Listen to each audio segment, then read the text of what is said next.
السلام علیکم ورحمۃ اللہ وبرکاتہ۔ تمام معزز سامعین و ناظرین کو ایک بار پھر سے قرآنی وظائف عید عامل میں خوش آمدید کہتا ہوں۔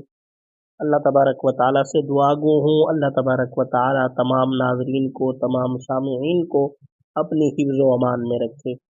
معزز سامعین و ناظرین، کچھ عرصے بعد آپ کی بارگاہ میں ایک ایسا عمل، ایک ایسا وظیفہ لے کر حاضر ہوا ہوں کہ جس کے کرنے سے جس انسان کا توتلا پن ہے، جو بچے ہیں جو بولتے ہوئے ہکلاتے ہیں، توتلے بنتے ہیں یا بات بات پر اٹک جاتے ہیں، تو ان کے لیے آج کا ہمارا وظیفہ، آج کا ہمارا عمل ہوگا۔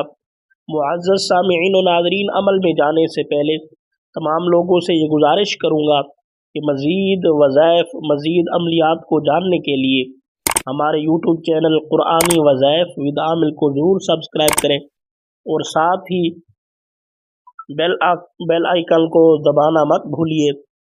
اللہ تبارک و تعالیٰ تمام کا حامی و ناصر ہو۔ معزز سامعین و ناظرین، آپ نے سورہ مریم کی ایک آیت کا کچھ حصہ ہے جسے لوح قرآنی بھی کہا جاتا ہے، حروف مقطعات میں سے ایک حرف ہے، کاف ہا یا عین صاد۔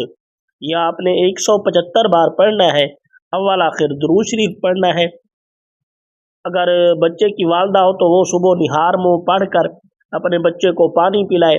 اللہ تبارک و تعالیٰ کے فضل سے بچے کا توتلا پن اور بچے جو ہکلاتے ہیں ان کا ہکلانا بند ہو جائے گا۔ اللہ تبارک و تعالیٰ تمام بچوں کو اپنی حفظ و امان میں رکھے۔